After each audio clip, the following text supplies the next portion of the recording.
riding the blood glucose roller coaster? That's what you are going to learn just now. So first, we will look at the signs and symptoms of the blood glucose imbalance.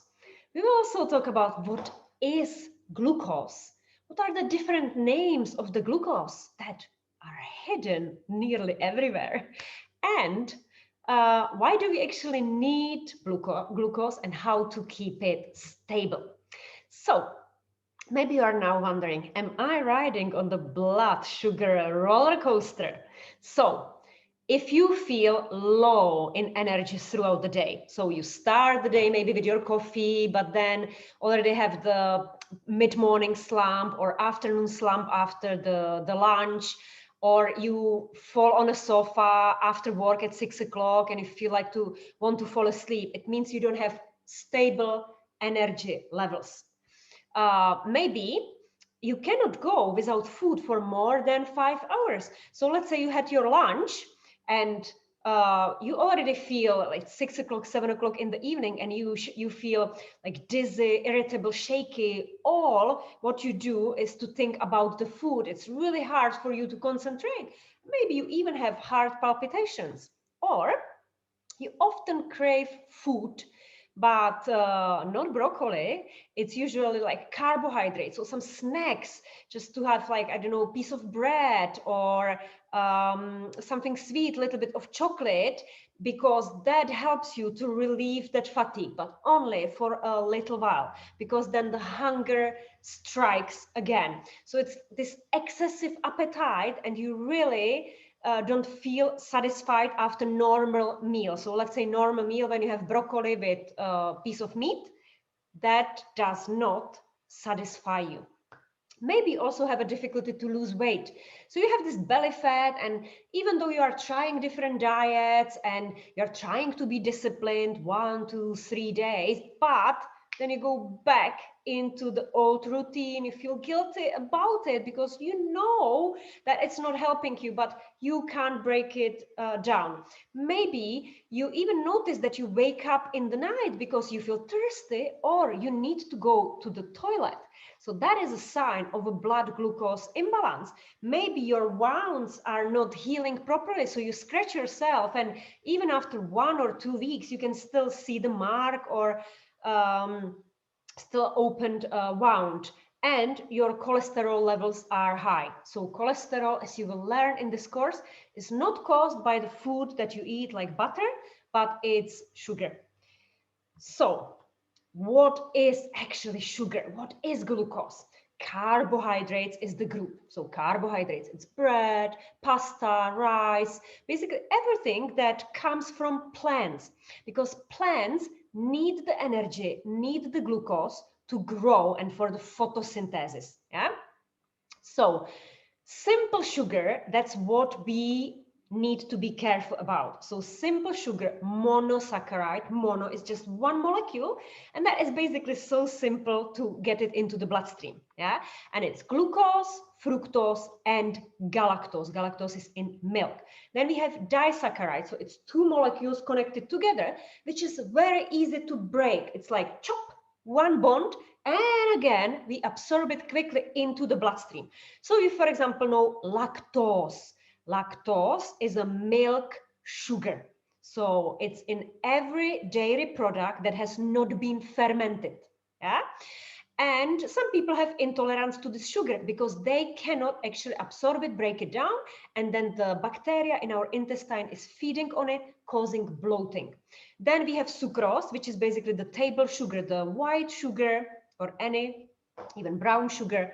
So it's two molecules of glucose together, and maltose, you find it in the beer and you find it in other products. And then we have polysaccharides, which are actually not so bad, and we can consume them in a certain amount.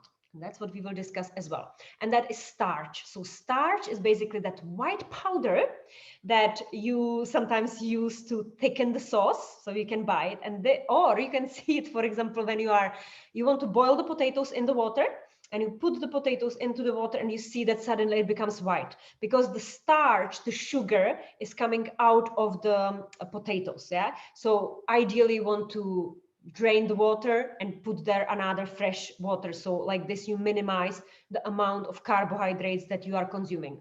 Glycogen is actually a storage of sugar in our body. And that is 400 grams in the liver, it's quite a lot, and then up to 1,000 grams in the muscle. So more muscle you actually have, more glycogen, sugar you can store.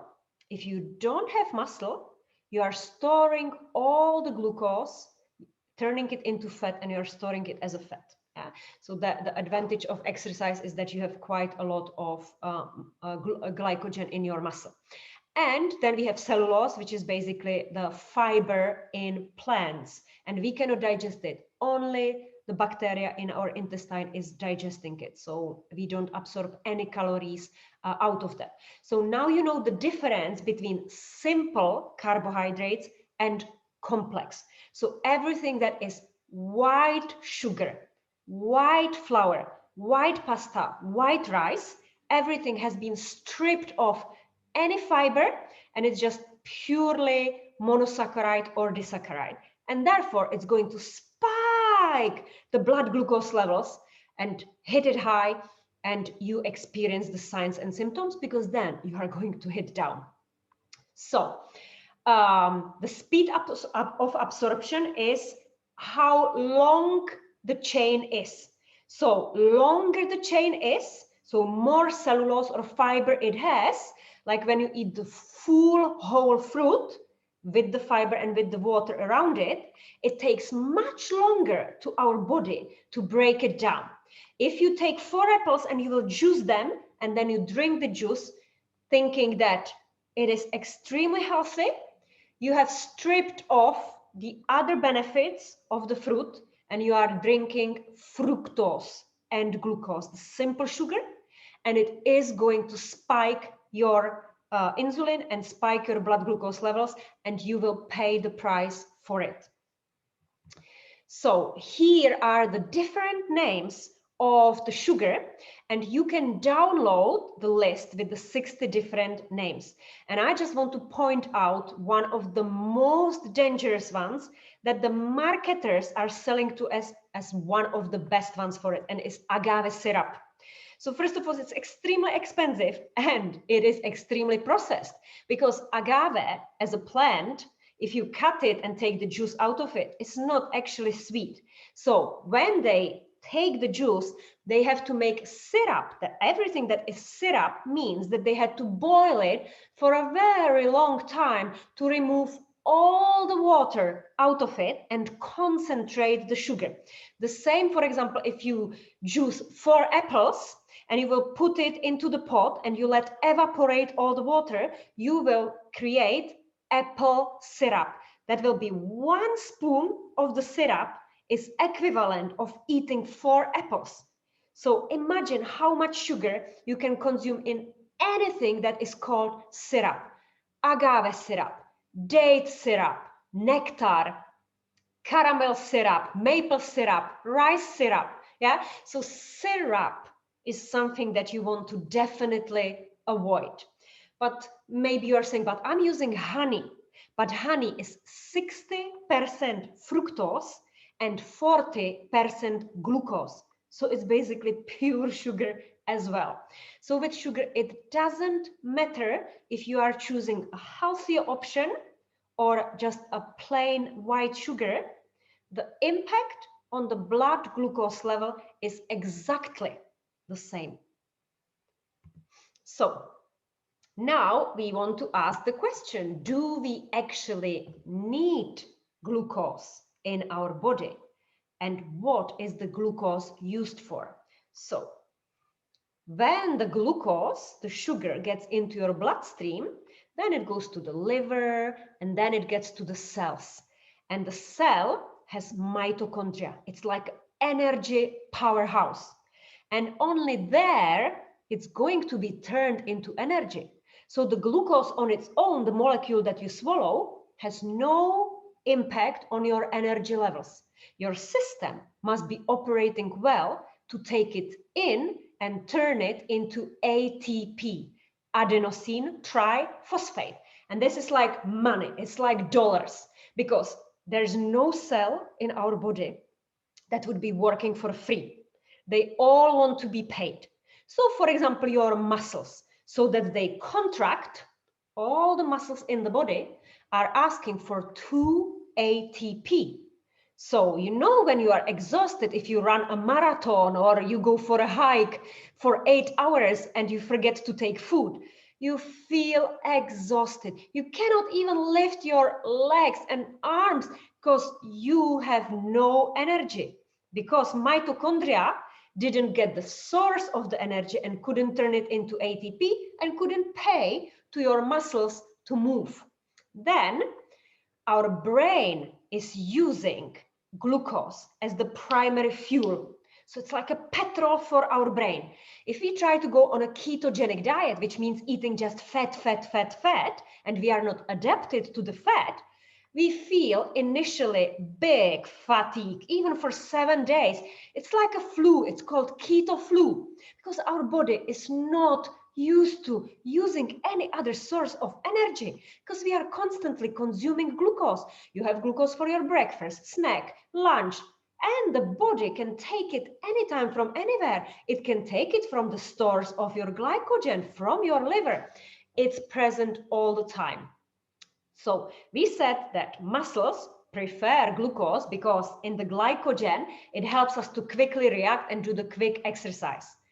But the question is, do we really need to eat glucose? Would we survive without glucose? And the answer is yes, because our body, in a process of gluconeogenesis, can create its own glucose. So neo, new, genesis, to create. And what does it create from? It creates it from protein, the amino acids that we eat, and even from the fat, but only when we are fat adapted. So what is actually causing the imbalance? So the imbalance is caused by the hormones that are called, we'll talk about it in later videos. So if we are under chronic stress, if we are exhausted, if we overload ourselves with food, so therefore we create the spillover. You went to the party, you ate 3-4 cakes, which was way too much. So imagine your body being like a car, and it needs only certain amount of petrol. So for example, my car can take only 40 liters or 60 liters of petrol. So my body, my tiny body, also needs, for example, only 60 grams of glucose. And if I overdo it and my tank is full and I cannot store it anywhere, there is this spillover. And the spillover is in the blood, and it causes the hormones to go crazy. They think there is a danger, yeah? And that is the roller coaster going up and down. So the question is, how can you train your body to become a hybrid car? So that, for example, if you go hiking or you are working all day and there is no food, how would you do it that you keep your energy levels stable even without eating? And that is when you train your body. Of course, you need to train your body. Yeah. And this is the awareness of what small changes you could do. So you know that glucose is that rapid, fast sugar, and you are adapted to it if you eat it with every single meal. And we know that the ketones is where you are fat adapted. So if you can live on avocado and you eat some protein with it and you eat some low carb vegetable and you still feel energized, you know you are functioning as a hybrid car, because you are not emotionally attached to any food. The food has no power over you. But this doesn't happen overnight. This takes maybe 1 month, 2 months, 3 months to train yourself into it. But it doesn't mean that you are not going to eat carbohydrates. We are, of course, still going to eat carbohydrates, but we will bring in this session awareness of how many carbohydrates should you eat and how to combine it. So maybe in this Eat Clean, Get Lean course, you will discover that you want to try intermittent fasting. And we will talk about it. So for example, you start not eating for 12 hours, then you move to not eating for 16 hours, then maybe even 18 hours, and you will have a short window of just maybe 2 meals per day, but you will still feel energized. That's the freedom, not being a victim of the food.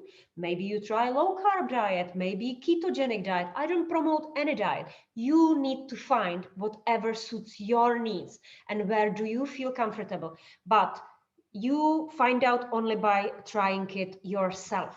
So let's check your cupboards. That's your homework. Uh, Look, where are the hidden sugars? Look, print the 60 different names of the sugars. And of course, like I know that you probably don't eat the simple carbs like, you know, candies and chocolates and pasta and Coke every single day. You are most probably eating fruit, vegetable, but there are still carbs, for example, in oats, in rice, in everything. And you are maybe asking, so when I'm going to review how many carbohydrates I need to eat, what is actually the range? And this is also very individual, but you are going to learn what your body needs. What is your physical activity? Are you working manually? Are you, I don't know, exercising 3 hours per day? You will have different needs. What's your age group? Are you running around small children or are you in a menopausal state? So all of this we take into consideration, but it's usually between 40 to 120 grams. And ideal, let's say, is 80 grams of complex carbohydrates per day. So what could you already think about swapping? So if you still buy white bread or refined versions of any kind, swap to the more complex alternatives. So for example, rye bread, buckwheat, quinoa, and we will be talking about plenty of recipes, how you can implement it. Also, swap the white refined rice that is actually even pre-boiled and peeled and God knows what everything was done with it. Swap it for a red rice from Camargue. You will be supporting the French biological agriculture. You are going to buy something that has much more antioxidants and vitamins and fiber. Or try the black rice. So it's a wild rice, and I think it grows actually even in Italy. So you can check in your supermarket. Surely it will be there. I think it's called rice venere or wild rice. You can also already swap to some alternatives because maybe you are saying, but I like sugar. I like to bake cookies or something for me, for my children, for my family. So I don't want to give up immediately. So as we said, definitely stop with agave syrup, all these healthy alternatives. Maybe you can support local farmers that have the beet sugar, because after all, we've seen that it's the same. Or maybe you can buy the dark Demerara sugar, which is fine as well. Or if you, for example, are pre-diabetic or you have diabetes in your family, maybe you want to go for the stevia or xylitol, because they are natural sources of sugar, but they don't spike the insulin, they don't increase the blood glucose level so much. Or I, for example, use coconut blossom sugar for my children, but otherwise I try to stay away from sugar as much as possible. And also with fruit. So as I was saying, it's okay to eat fruit, but also watch how much of it you eat. So 2 pieces of fruit is perfectly fine. And let's say unlimited amount of berries or a kiwi, this fruit that is very low in sugar and it's very high in antioxidants. So what's also important if you want to balance your blood glucose levels is to eat protein with every meal, because it's the fiber and protein that are almost creating like a bubble around the sugar, and it doesn't allow it to go into the bloodstream so quickly. So in the stomach, it protects it. So how it would be, for example, practical. So if you have, for example, beans or lentils, which is still carbohydrate, you can add there some meat or eggs. If you are vegan or vegetarian, you can add there tofu and pea protein powder into your shakes. Because if you make, for example, a fruit smoothie, it's basically, you know, already processed. It goes through your stomach quickly into the bloodstream. So by adding there this pea protein powder, you hold it in the stomach for a little longer. But of course, I recommend meat, organic meat, eggs. You can have 2 eggs per day easily, because we will talk about eggs not having any influence on your cholesterol levels. And for example, cottage cheese, that is really high in protein. Also fiber. So how much fiber? It's about 25 grams of fiber, which is about 7 to 10 portions of fruit and vegetable per day. So we said 2 portions of fruit, and the remaining, let's say 7, 8, as much as you can eat, is the vegetable. And what is the portion of vegetable? It's handful, every time handful. So handful of broccoli florets, it's 1 portion. Handful of nuts, it's another portion. Handful of cherry tomatoes, another. So like this, try to count 7, minimum 7 portions of vegetable, and that will give you around 25 grams of fiber. That is really good. We have soluble fiber, insoluble fiber, and resistant starch, and all of that is fine in these products. So rice, whole wheat rice, whole grain rice, whole wheat pasta, quinoa, millet. Download the shopping list and you will see all the grains that I recommend, because they are gluten-free grains and they are fantastic. And sometimes if you are on a diet and you don't want to eat so much, you can even use psyllium husk. So that is the powder on the spoon that you can see. You can buy it in any healthy food shop. You mix it into the water and it basically expands, it absorbs all the water and it creates the gel. And that is a soluble fiber, which means it doesn't create any bulk and it's taking all the toxins away from your body and filling you up nicely, and also holding the sugar in the stomach for much longer. So what I want you to do is to keep a food and mood tracker, because this is about awareness. You must be aware of the impact of the food that you eat on your body. So I don't want you to change everything from day one. But now, for example, if you have a piece of bread, write down, I ate it at 8 o'clock in the morning, and at 10 o'clock, I was already feeling hungry. My stomach was rumbling and my mood was getting a little bit irritable because I had the cravings to eat something else.